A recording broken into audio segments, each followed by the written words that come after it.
nos encontramos con Íñigo Ortiz de Urbina Jimeno, quien es doctor en Derecho por la Universidad Complutense de Madrid, es experto en Derecho Penal Económico, responsabilidad penal de las personas jurídicas y análisis económico de la política criminal, materias sobre las que ha publicado extensamente y dictado numerosos cursos tanto en universidades privadas como públicas. Buenos días, profesor Íñigo Ortiz, es un gusto tenerlo aquí. Buenos días, Michael, el gusto es mío. Profesor, recientemente en Colombia se ha generado la discusión política sobre la implementación de la responsabilidad penal de las personas jurídicas. Y aprovechando su conocimiento, quisiera preguntarle desde tres perspectivas: la dogmática jurídica, la sociología jurídico-penal y la política criminal. En cuanto a la dogmática jurídica, analicemos más que todo la acción. ¿Cuándo se puede decir que una persona jurídica ha llevado a cabo una acción? Nunca. Las personas jurídicas no tienen acción si la definimos como se define, ¿no?, usualmente como una acción humana, voluntaria, libre. Ya en cuanto llegamos a la humana es imposible poder predicar eso de una persona jurídica. Yo por lo menos opto por una perspectiva, si se quiere, deflacionaria en la dogmática de la imputación a las personas jurídicas. No me interesa hablar de la acción como conducta, no la tienen, no puede haber voluntad porque si no hay neuronas no hay libertad, y si no hay neuronas tampoco hay conocimiento y por lo tanto no puede haber dolo. Es muy interesante que los legisladores usualmente diferencian entre la imputación dolosa y la imprudente para las personas físicas, pero no para las jurídicas. ¿Por qué es eso? Pues porque en realidad la única imputación que hay para una persona jurídica es una imputación a título de imprudencia. Una definición de imprudencia muy básica que diga posibilidad de cumplir la norma, y si no se cumple pues se ha sido negligente, no hace falta ningún género de representación. Eso es ya aceptado, ¿no?, también en la dogmática de las personas físicas, hay imprudencia con y sin representación, y por lo tanto en este tipo de atribución de responsabilidad a colectivos yo optaría por una perspectiva que diferenciara claramente lo que hay que exigirle a una persona jurídica de una persona física. La dogmática tradicional es para las personas físicas, consiste en una serie de garantías. Lo que hay que hacer es ver cómo trasladamos las garantías a las personas jurídicas sin el contenido de la categoría dogmática en sí. ¿Qué se quiere con la categoría dogmática de la acción? Impedir que personas que han actuado sin responsabilidad subjetiva sean hechas responsables. Hoy en día la categoría de la acción no sirve ni siquiera para las personas físicas, porque todo lo que podemos conseguir con la categoría de la acción lo conseguiremos con la teoría de la imprudencia. ¿Qué supuestos hay? El supuesto de una persona inconsciente, una persona que es empujada a fuerza irresistible, una persona que está bajo hipnosis, si realmente se puede estar bajo hipnosis y no cometer un delito que uno ya tuviera, si uno no lo tenía previamente pensado, o por lo menos era favorable a ello. Todos esos casos, en realidad lo que ocurre es que no hay imprudencia de la persona. Por lo tanto, yendo un poco más allá de la teoría jurídica del delito, pasando de la conducta a la acción, de la categoría de la acción a la categoría de la imputación subjetiva en su versión imprudente, podemos solventarlos. Por lo tanto, no necesitamos, para sostener la garantía que supone, la garantía fundamental que supone o que subyace a la categoría de la acción, realmente no necesitamos la categoría de la acción, la podemos sustituir por la imprudencia y no pasaría nada. ¿Por qué? Porque una persona cuya responsabilidad se excluye por falta de acción o una persona cuya responsabilidad se excluye por falta de imprudencia son personas que han visto excluida su responsabilidad en un nivel tan temprano de la teoría jurídica del delito que no hay ninguna consecuencia jurídica, que no se sigue ninguna consecuencia jurídica diferenciada de una u otra exclusión. En ambos casos no habrá responsabilidad civil derivada de delito. En ambos casos, si alguien interviene en la conducta, no participará de modo delictivo. El principio de accesoría limitada exige una conducta típicamente jurídica, que no se dará en ninguno de los casos. En ambos casos no se generan prohibiciones de reacción en legítima defensa, por lo tanto son exactamente iguales. Ese es el planteamiento que yo seguiría para todas las categorías. Si hay garantías que nosotros ponemos para las personas físicas en una determinada categoría dogmática, pero podemos suplirlo con otra categoría dogmática o con una reconfiguración, a mí lo que me importa es que esas categorías finalmente estén recogidas en las garantías. Para acabar, que me estoy extendiendo demasiado, piensa por ejemplo en la categoría culpabilidad. ¿Qué tenemos? Imputabilidad, mayoría, minoría de edad. No tiene sentido para personas jurídicas. Nacen mayores de edad, porque en el momento en el que están bien constituidas les damos capacidad de obrar y por lo tanto son como si dijéramos adultas desde que, entre comillas, nacen, es decir, desde que están bien constituidas. Categorías como la inexigibilidad. La inexigibilidad directamente no es aplicable a las personas jurídicas. Un bien insuperable es un estado mental que no puede tener, una tensión mental que no puede tener una persona jurídica. ¿Qué otras cosas hay? Intoxicación, anomalías o alteraciones psíquicas. De nuevo, tienen que ver con neuronas, con estados mentales no predicables de personas jurídicas. En la culpabilidad resulta que el contenido garantístico que se puede aplicar a una persona jurídica se reduce el error de prohibición. Entonces, ¿para qué hablar de una dogmática de la culpabilidad en las personas jurídicas cuando lo único que tenemos que mantener es la posibilidad de exención de pena para la persona jurídica en casos en los que se pueda decir que la ley no era clara hasta el extremo de que la persona no podía conocer la prohibición penal de la conducta? Profesor, ya que aborda el tema de la culpabilidad, el maestro Silva dice que el derecho es una ciencia normativa, el derecho penal es una ciencia normativa. Entonces eso me hace pensar que básicamente la dogmática sería una reconfiguración a partir de lo legislativo, y esas categorías que fueron creadas, pensadas para el individuo como persona natural, al ser planteadas a la persona jurídica, ¿replantearía una reconfiguración de toda la dogmática o simplemente una readaptación de cada categoría, como pues nos acaba de expresar? Bueno, al final es una cuestión de palabras, porque si resulta que la acción no la necesitamos, la culpabilidad la reducimos a muy poquita cosa, pues a lo mejor realmente sí que estamos mutilando partes importantes de la teoría jurídica del delito hasta el punto de decir que quizás es otra teoría jurídica del delito para las personas jurídicas. Eso cada uno lo tiene que decidir. Que las adaptaciones son necesarias, eso es por supuesto lógico, porque directamente hay categorías, insisto, que están lógicamente pensadas y desarrolladas para personas físicas y por lo tanto no son aplicables ni con rodeos ni con adaptaciones a las personas jurídicas.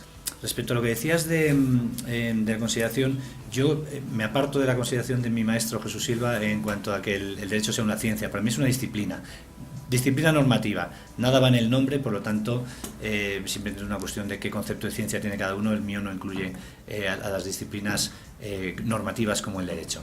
Pero me interesa porque cuando has dicho después la dogmática sería una elaboración a partir de lo que dice el legislador. Yo creo que hay dos maneras de hacer dogmática. Hay dogmática lege lata. La dogmática lege lata sí que tiene que, por supuesto, mantenerse apegada al texto de la ley y tiene que poder dar cuenta de las categorías que existen en esa ley. Por ejemplo, podemos discutir sobre si en temas de autoría y participación, si la teoría buena es la teoría de objetivo formal o la teoría del dominio del hecho. Pero en mi opinión, es una opinión muy subjetiva, la teoría del dominio del hecho no da cuenta de las categorías que tenemos en España en materia de autoría y participación. ¿Qué significa eso? Que incluso si la teoría del dominio del hecho es una gran teoría de lege ferenda para ver cómo tendría que hacer el legislador las normas y hacerlas a partir de esa teoría, lo cierto es que no explica lege lata las categorías que ya existen. Por lo tanto, desde ese punto de vista podemos decir, ¿significa eso que la teoría del dominio del hecho es una mala teoría? No, es una buena teoría que explica muchísimas cosas, que quizás debería ser aceptada por el legislador, yo creo que no, pero podría ser, pero que de facto no se lleva bien con el derecho positivo en España. Por lo tanto, tenemos una teoría que lege lata no funciona bien al margen de sus posibilidades lege ferenda. Yo creo que una de las cuestiones que tiene que hacer la dogmática siempre es intentar, o a mí me gusta la definición de la dogmática como la sistematización, interpretación y aplicación de las normas jurídicas. Eso sería la interpretación de la dogmática lege lata, ¿no? Yo creo que es importante en materia de personas jurídicas conseguir hacer teorías que puedan hacer más, sistematizar el conocimiento que tenemos sobre la materia para facilitar la interpretación y aplicación de los preceptos que ya existen en el código. Eso yo creo que es una labor irrenunciable. Pero existe siempre la tentación de acabar haciéndolo de más y pasar de hacer dogmática a lo que yo llamo apologética, ¿no? Que es intentar ver una racionalidad y una estructura y una sistematicidad interna que el legislador realmente ha fracasado en conseguir. Bueno, yo creo que en esos momentos lo que hay que hacer es parar, denunciar la incoherencia y decir que hasta ahí hemos llegado, es decir, que la teoría o las teorías que nosotros tenemos no pueden dar cuenta de aquello que ha hecho el legislador porque el legislador ha errado. El derecho es una construcción humana, es una, ahora diríamos, es un hecho institucional en términos de la moderna filosofía del lenguaje, o es directamente un artefacto en el sentido de la filosofía aristotélica, algo hecho mediante el arte, mediante la acción humana. Por lo tanto, no tiene por qué ser perfecto, tiene que ser lo más adecuado posible, pero cuando no se puede más, pues hay que parar y decir, no hay una solución que nosotros con nuestras teorías podemos dar a este error del legislador y dejarlo ahí.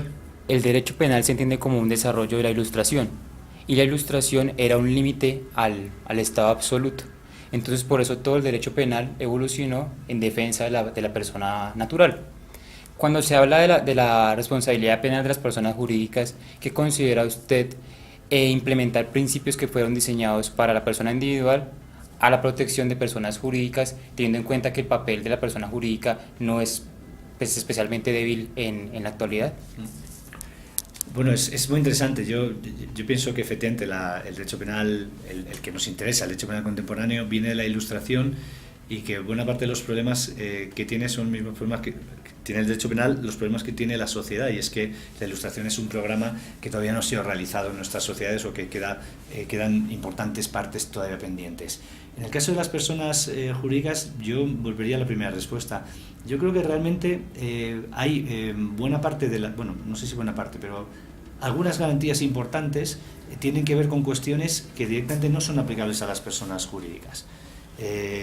Insisto, todo lo que tiene que ver con estados mentales, con estados pasionales, eso no es aplicable. Entonces, ¿tiene sentido aplicar una garantía que directamente no es aplicable? No tiene ningún sentido. Por lo tanto, yo mantendría el núcleo duro de las garantías, y que son muchas y más que suficientes. Tiene que haber presunción de inocencia, tiene que haber, yendo a la propia combinación penal, taxatividad por parte del legislador en la proposición normativa, y tiene que haber interpretación estricta por parte del intérprete para que el principio de legalidad en sus dos vertientes, taxatividad e interpretación estricta, se mantenga. Todas esas garantías se pueden aplicar a las personas jurídicas, y ahí yo considero que no debe haber ninguna rebaja en el desarrollo de esas garantías.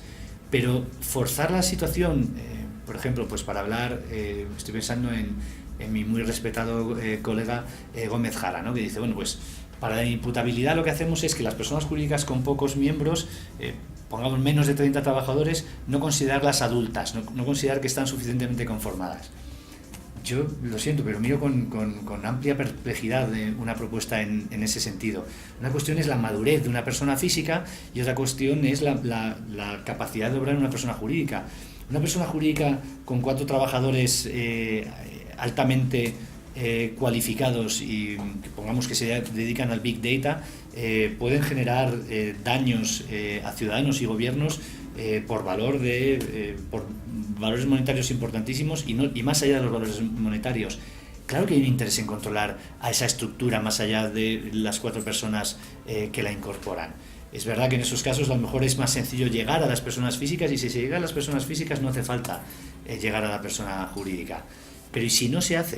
Para eso está la responsabilidad penal de las personas jurídicas. Por eso creo que el intento de trasladar, a veces con este tipo de modificaciones y de adaptaciones, lo que ya está para la persona física y la persona jurídica, yo creo que es un error. Bueno, profesor, el derecho penal colombiano, y también entiendo que un poco el español, pues le debe mucho al derecho penal alemán. Y el derecho penal alemán, lo que está detrás es el idealismo. Entonces, una de las dificultades que tenemos en Colombia para implementar ese tipo de responsabilidad es que ya la dogmática no es un sistema coherente pues, de estudio de la legislación, sino es una camisa de fuerza, porque esos conceptos generados en sí no nos dejan implementar otros conceptos. ¿Usted piensa que la manera apropiada para alcanzar la responsabilidad penal de personas jurídicas es adoptar una visión pragmática del derecho, teniendo en cuenta pues, sus estudios en Estados Unidos? Bueno, yo pienso que la visión pragmática, incluso pragmatista, ¿no? Creo que es absolutamente ineludible, porque al final el derecho está ahí para ser aplicado, y sobre todo porque la sociedad, yo creo que demanda de nosotros, más allá de que escribamos libros fascinantes, intelectualmente muy robustos, también demanda ideas que puedan tener aplicación, e ideas que puedan también, si no tienen aplicación inmediata, sí que puedan guiar la creación del derecho. Yo creo que la huella del idealismo en el derecho penal alemán está algo sobrevalorada. Creo que es muy clara, por ejemplo, en autores como Binding, pero está por completo ausente en autores como von List, y von List no es un don nadie. Está por completo ausente del momento más interesante, en mi opinión, históricamente en la dogmática jurídico-penal alemana, como es el neocantismo, ¿no? El paso al segundo causalismo, al causalismo neocantiano. Si no hubiera habido nazismo y si tantos y tantos profesores neocantianos no hubieran sido judíos o partidarios de opciones ideológicas contrarias al nazismo, seguramente no se habría truncado un momento de efervescencia absoluta en el que se estaban sentando bases para una concepción absolutamente pragmática del derecho. En los años 30, en los años 20 y años 30 en los que estaba sucediendo esto en Alemania, los escritos de los juristas penales alemanes eran mucho más pragmáticos que los escritos equivalentes en la época en Estados Unidos y por supuesto en Inglaterra, que ya se había quedado ya muy atrás. Por lo tanto, creo que hay una tradición, ni siquiera en la sombra, una tradición real en el derecho penal que es la que estaría hoy en día influyendo a personas tan importantes, autores tan importantes como Roxin, que viene de ese desarrollo y que es pragmático en sí mismo. Yo supongo que si hoy en día le explicaran a von List los acuerdos que tenemos, los desarrollos que está habiendo en materia de responsabilidad penal de las personas jurídicas, aplaudiría y se daría cuenta que esa supuesta imposibilidad dogmática, a pesar de utilidad político-criminal, de actuar contra las personas jurídicas, que quizás no era tan importante como él en aquella época y en solitario estaba pensando. Bueno, profesor, en una conferencia que usted tuvo, que tituló La soledad del penalista, habla de cómo hay que alimentar el derecho penal, la disciplina penal. En este caso, ¿nos podría usted explicar cuáles serían los fines de la pena en la responsabilidad penal de personas jurídicas? Y también, haciendo un pequeño análisis criminológico, ¿considera usted que sí pueda tener un impacto en la sociedad? Creo que sí puede tener un impacto en la sociedad, creo que puede tener un impacto muy claro y precisamente lo considero porque entiendo que la finalidad de la responsabilidad penal de las personas jurídicas, no ya de las sanciones, sino de todo, porque la sanción está ahí, digamos, cuando fracasamos, ¿no? Es decir, lo que queremos con la amenaza de sanción es que, que las personas jurídicas hagan lo que queremos sin necesidad de sancionarlas. Esa es la belleza de la disuasión. La disuasión es la única teoría de la pena que no necesita ser aplicada para conseguir su objetivo. Si uno tiene una perspectiva retributiva, quiere hacer justicia a través de la punición, por lo tanto tiene que punir para que se haga justicia. Si uno tiene una teoría de la incapacitación, necesita que la gente esté restringida o en prisión o de otras maneras para que no delincan, por lo tanto la sanción hay que imponerla. Incluso si uno tiene una perspectiva resocializadora, la resocialización es a partir de la sanción. Espera que esto es más polémico porque puede haber resocialización renunciando a la imposición efectiva de la sanción. Pero la única teoría que es limpiamente contraria a la imposición de la pena es la disuasión, porque la disuasión consiste, o la prevención general negativa, yo prefiero hablar de disuasión porque la situación es bastante más compleja que lo que el penalista suele acertar a ver, ¿no? Cuando habla de la prevención general negativa. Lo que dice es: yo te informo de cuál es la situación, otros dirán, te amenazo. Bueno, sí, lo que te digo es que esa conducta que tú quieres llevar a cabo tiene una serie de consecuencias. Llámalo amenaza, llámalo información de lo que va a ocurrir, de lo que previsiblemente va a ocurrir. Y a partir de ahí mi idea es que con este conocimiento, tú siendo racional, veas que esas consecuencias negativas no te convienen y por lo tanto no llevas la conducta a cabo. Por lo tanto la disuasión, insisto, lo que quiere es que no se imponga ni una sola pena. Es cierto que a veces habrá que imponer penas para mostrar la seriedad de la disuasión en derecho penal como en el resto de la vida. Una amenaza que se incumple y después, cuya condición se incumple, si después no viene seguida de una sanción, pues se verá que la amenaza era en realidad un papel mojado. Entonces, siendo este el estado de cosas, nosotros lo que queremos en realidad, o yo creo que lo que explica realmente la responsabilidad penal de las personas jurídicas, es que existe una simetría informativa entre el Estado y el ente. El Estado español sabe peor que yo qué ocurre en el Departamento de Derecho Penal de la Universidad Complutense de Madrid.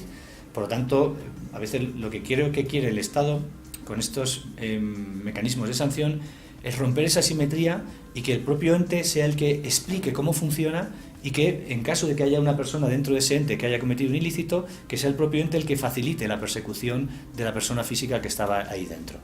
Por lo tanto, ¿qué se puede conseguir a través de la responsabilidad penal de las personas jurídicas? Más sanciones a personas físicas, que son las que finalmente cometen los delitos de siempre y los delitos que son los delincuentes de cuello blanco que cometen los ilícitos que nos interesa prevenir. ¿Puede tener efectos preventivos? La disuasión en general no tiene unos grandes efectos preventivos, pero porque está mal pensada. La disuasión no es una teoría, no puede ser una teoría general de la pena, en sociedades con amplias cotas de desigualdad, en las que hay bastantes personas que tienen no ya un riesgo, sino directamente han vivido en situación de exclusión social, y por lo tanto el lenguaje disuasorio de apelación a la racionalidad pues llega en un momento demasiado tardío, un momento en el que hay demasiada concentración de problemas, demasiada concentración de factores criminógenos que hacen que el llamamiento de la norma no tenga apenas sentido. Por lo tanto, la disuasión como estrategia general claramente fracasa.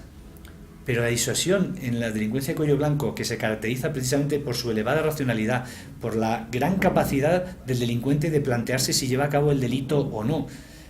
Hay parte del delito que es muy tiene mucho que ver con la tentación, ¿no? Un sujeto que no dispone de medios ve un objeto que está, como esta agenda, que está desprotegido y se lo lleva.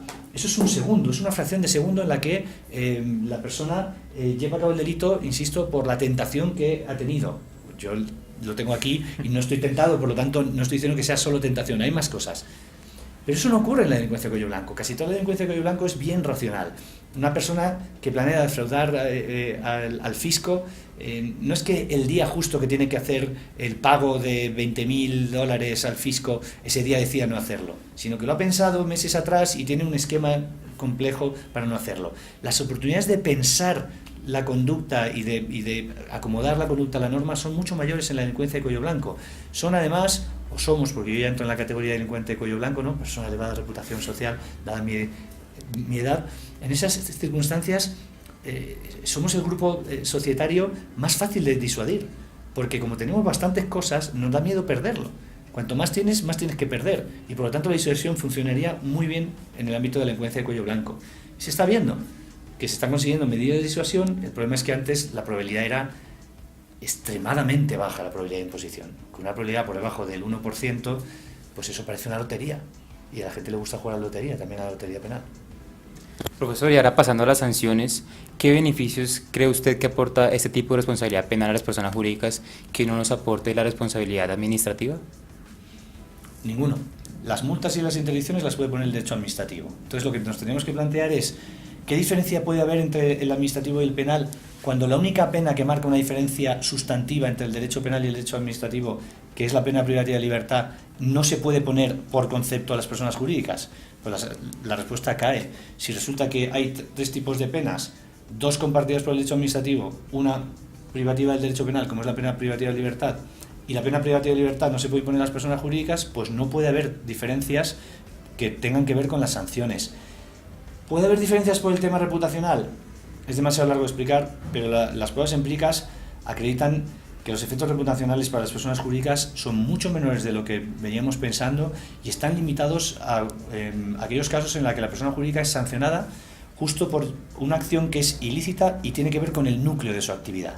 Por ejemplo, Siemens. Siemens sobornaba en muchos países extranjeros para conseguir obra pública, pero la obra pública que llevaba a cabo después era una obra pública excelentemente desarrollada. Los ingenieros de Siemens no aplicaban calidades inferiores a los puentes que construían en los países en los que habían obtenido la obra con soborno, no aplicaban calidades inferiores a los puentes en comparación con los puentes que construían en Alemania. Sus puentes siguen ahí, aguantan perfectamente su peso. ¿Por qué Siemens no cayó como empresa a pesar de descubrirse que había hecho sobornos en decenas de países, incluso por su propia admisión? Eso, desde el punto de vista del efecto reputacional, tendría que haber supuesto el entierro directo de la empresa, o lento de la empresa, y no ocurrió en absoluto. Bueno, pues porque eso no era parte de su núcleo de actividad. Ni los puentes de Siemens se caen, ni los ascensores de Siemens se caían, ni los hornos microondas de Siemens funcionaban mal o contaminaban a sus usuarios. Eso sería el núcleo de actividad. Sin embargo, si lo que hubiera ocurrido es que a Siemens se le hubiera impuesto una sanción porque se le caían los ascensores y se morían los ocupantes de los ascensores, Siemens seguramente hubiera tenido que ir a la quiebra. Por lo tanto, no es el efecto reputacional en sí lo que importa, sino qué información estás transmitiéndole a los consumidores a partir de la condena a la persona jurídica. ¿Esto qué implica? Que eso también se podría hacer por vía administrativa. Una condena por vía administrativa, incluso por vía civil, podría tener también ese contenido informativo para los consumidores que podría realmente poner en problemas a las empresas. Por lo tanto, no tenemos grandes diferencias. La única cuestión es que si vamos por vía administrativa para las personas jurídicas y por vía penal para las personas físicas, rompemos o dificultamos Sí, bueno, lo que hacemos es permitir que se alineen los incentivos de la persona jurídica con la persona física. La persona jurídica podría irse a la vía administrativa, reconocer la responsabilidad rápido, obtener un descuento, porque en vía administrativa normalmente la rápida confesión, el pronto pago, supone descuentos espectaculares, a veces del 50% de la sanción, y después, en el procedimiento penal, ayudar a su empleado. ¿Por qué iba a ayudar a su empleado si ha cometido un ilícito? Porque los ilícitos que le interesan a la persona jurídica son ilícitos cometidos por cuenta y en provecho de la persona jurídica. Por lo tanto, claramente ha tenido que beneficiarse directa o indirectamente de lo que está haciendo. No quiero meterme mucho en datos, pero hay pruebas de que las personas jurídicas suelen considerar a las personas físicas que cometen delito en su beneficio como buenos empleados, que quizás han traspasado algunos límites, pero no como delincuentes.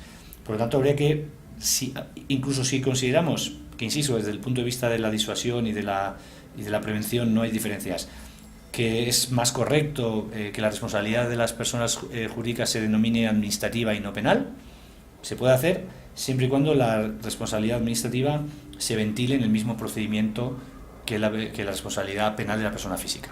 Hace poco se llevó una consulta anticorrupción en Colombia. Esa consulta anticorrupción lamentablemente no pasó del umbral, pero No lo conozco, sí.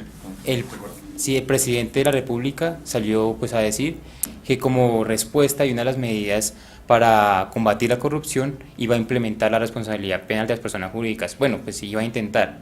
¿Usted considera que este tipo de responsabilidad es efectiva al momento de combatir la corrupción? Yo creo que es muy útil porque además la responsabilidad penal de las personas jurídicas, como ya he comentado antes, para mí es un mecanismo de extraer información. Los mecanismos de extraer información pueden ser legales o ilegales. La tortura también es un mecanismo de extraer información y es profundamente ilegal y reprochable desde el punto de vista ético.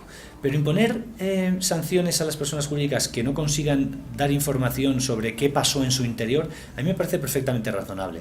Y en los casos de corrupción tenemos además la ventaja de que es posible que la persona que ha hecho el pago, pongamos a un político en su momento, pues cuando se pueda descubrir los hechos, que normalmente no es en el momento inmediato del pago, sino un tiempo después, cuando hay fricciones entre el político y la empresa y situaciones similares, pues puede ocurrir que la empresa ya esté regida por otras personas distintas y que no tenga ningún problema en dar la información si sabe que dando esa información la persona jurídica va a quedar exenta de responsabilidad, lo cual me parece perfectamente razonable si entendemos que el objetivo principal es conseguir la información.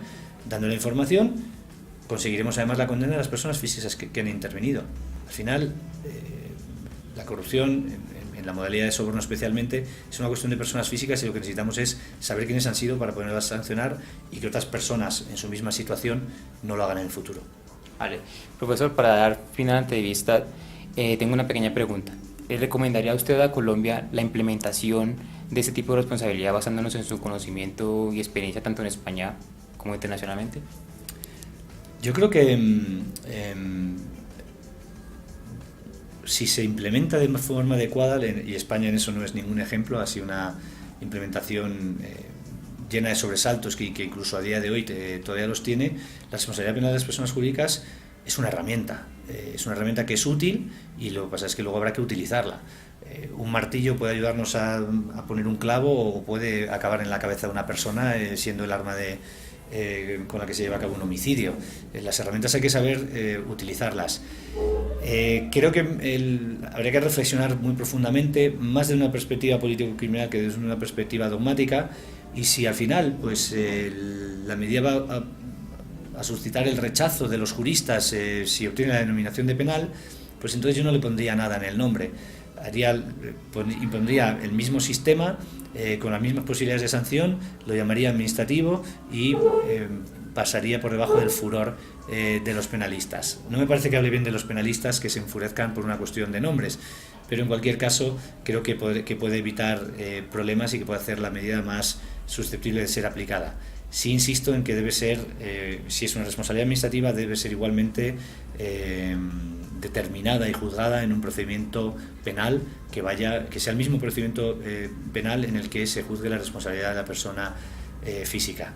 Esto no debe ser problemático en muchas jurisdicciones, España es un caso de ello, tenemos acciones civiles que se dirimen en el procedimiento penal, por lo tanto la competencia lesiva del juez penal para una acción administrativa no sería una cuestión absolutamente no vista en el derecho comparado, por el contrario es bastante usual.